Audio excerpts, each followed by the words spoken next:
परशुराम आर्थिक विकास महामंडळाचे अध्यक्ष कॅप्टन आशिष दामले यांच्या माध्यमातून पहिल्यांदाच बदलापुरात जनता संवाद मेळावा घेण्यात आला। यावेळी बदलापुरातल्या नागरिकांनी विविध विभागांशी संबंधित लेखी समस्या मांडल्या। महावितरण तसंच पालिका अधिकाऱ्यांसह विविध विभागांचे अधिकारी या जनता संवाद मेळाव्याला उपस्थित होते। येत्या 8 ते 10 दिवसात नागरिकांच्या सर्व समस्यांचं निराकरण करण्याचं आश्वासन यावेळी अधिकाऱ्यांच्या वतीने देण्यात आलं।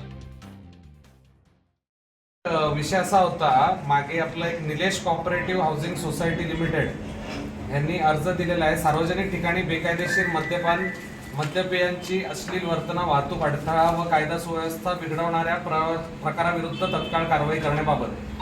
हे जाधव कॉलनीच्या पुढची जी गल्ली आहे मंजिनीसच्या समोर, तिथे बिअर शॉपी आहे आणि तिथल्या नागरिकांची अशी विनंती आहे की तिथे खूप गैरप्रकार चालतात, तर त्याच्यावर तातडीने आपण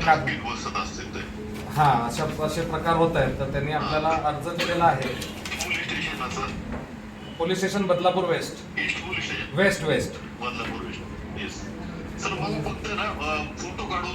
अर्जाची कॉपी लगेच पाठवतो। 28/5 चा अर्ज आहे। Okay thank you.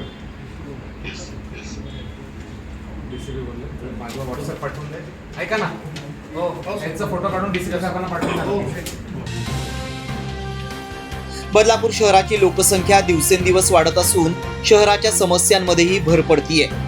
नागरिकांच्या समस्या जाणून घेण्यासोबत प्रशासकीय अधिकाऱ्यांच्या माध्यमातून त्या सोडवण्यासाठी परशुराम आर्थिक विकास महामंडळाचे अध्यक्ष कॅप्टन आशिष दामले यांनी आपल्या कार्यालयात जनता संवाद मेळाव्याचं आयोजन केलं होतं। या मेळाव्याला नगरपालिका, महसूल अधिकारी, महावितरण, महाराष्ट्र जीवन प्राधिकरण तसंच इतर काही विभागांचे प्रमुख अधिकारी उपस्थित होते। यात सर्वाधिक तक्रारदारांची संख्या ही महावितरण विरोधात होती। भरमसाठ येणारी वीज बिलं आणि स्मार्ट मीटरची सक्ती या विरोधात पुन्हा एकदा बदलापूरकरांनी या जनता संवाद मेळाव्याच्या माध्यमातून आवाज उठवला। तसंच नगरपालिका आणि इतर विभागांशी निगडीत समस्याही नागरिकांनी मांडल्या। नागरिकांकडून या समस्या लेखी स्वरूपात घेत कॅप्टन आशिष दामले यांनी संबंधित अधिकाऱ्यांना सूचना करत येत्या 8 ते 10 दिवसात सर्व प्रश्न मार्गी लावण्याचं आश्वासन यावेळी दिलं। तसंच हा जनता संवाद मेळावा एका दिवसापुरता मर्यादित न ठेवता सातत्यानं या माध्यमातून लोकांचे प्रश्न सोडवण्याची ग्वाही देखील कॅप्टन आशिष दामले यांनी यावेळी दिली। राष्ट्रवादी काँग्रेस पक्षाच्या माध्यमातून प्रत्येक ठिकाणी आपण जर पाहिलं तर आमचे मंत्री असतील, नेते असतील, पुढारी असतील, ते त्या ठिकाणी जनता संवाद हा कार्यक्रम घेत असतात आणि बदलापूर शहरातल्या नागरिकांचे अनेक दिवसांपासून, महिन्यांपासून प्रश्न लक्षात घेता आपण सुद्धा आपल्या बदलापूर शहरामध्ये अशाच प्रकारचा एक जनता संवाद कार्यक्रम घ्यावा असं आमच्या विचाराधीन होतं। मग आमचे शहराध्यक्ष असतील, आमचे उपनगराध्यक्ष आणि सर्व सदस्य, कार्यकर्ते आणि पदाधिकारी असतील, त्यांनी थेट नागरिकांपर्यंत पोहोचून त्यांचे प्रश्न तातडीने मार्गी लागावे हाच ह्याच्या मागचा हेतू होता आणि म्हणून आज हा जनता संवाद कार्यक्रम आम्ही इथे आयोजित केलेला आहे। अनेक समस्या या लोकांच्या आहेत। मग नगरपालिकेशी निगडीत असतील, MSCBशी निगडीत असतील, वॉटर सप्लायशी असतील, अशा वेगवेगळ्या समस्या नागरिकांच्या आहेतच। पण थेट त्या वेळेत, तेवढ्या स्टिप्युलेटेड टाइम मध्ये ते काम झालं पाहिजे आणि तातडीने या विषयांवर मार्ग निघाला पाहिजे, यासाठीचा हा जनता संवाद आहे।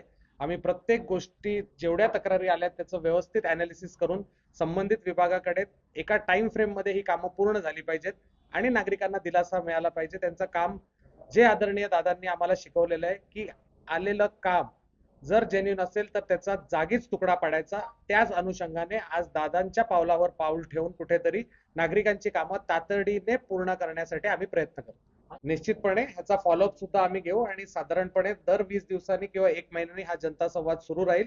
नागरिकांना आज ज्या तक्रारी आल्या त्या पुढच्या, ज्याप्रमाणे मी सांगितलं की एका स्टिप्युलेटेड टाइम मध्ये, एका टाइम फ्रेम मध्ये झालं पाहिजे, त्याचा सुद्धा आढावा आमचे सगळेच पदाधिकारी त्या ठिकाणी घेतील आणि तशा सूचना या जनता संवादाच्या आधी आमच्या सगळ्या पदाधिकाऱ्यांना देण्यात आलेल्या आहेत की जे काम तुमच्याकडे सोपवलं जाईल त्याचा फॉलोअप घेऊन पुढच्या 10 दिवसात, 15 दिवसात ही कामं मार्गी लागली आणि पुढच्या जनता संवादाच्या वेळेस जर 100% मधली 70, 75, 80% कामं ही पूर्ण झालेली असली तर हे राष्ट्रवादी काँग्रेस पक्षाचं यश आहे असं आम्ही मानतो।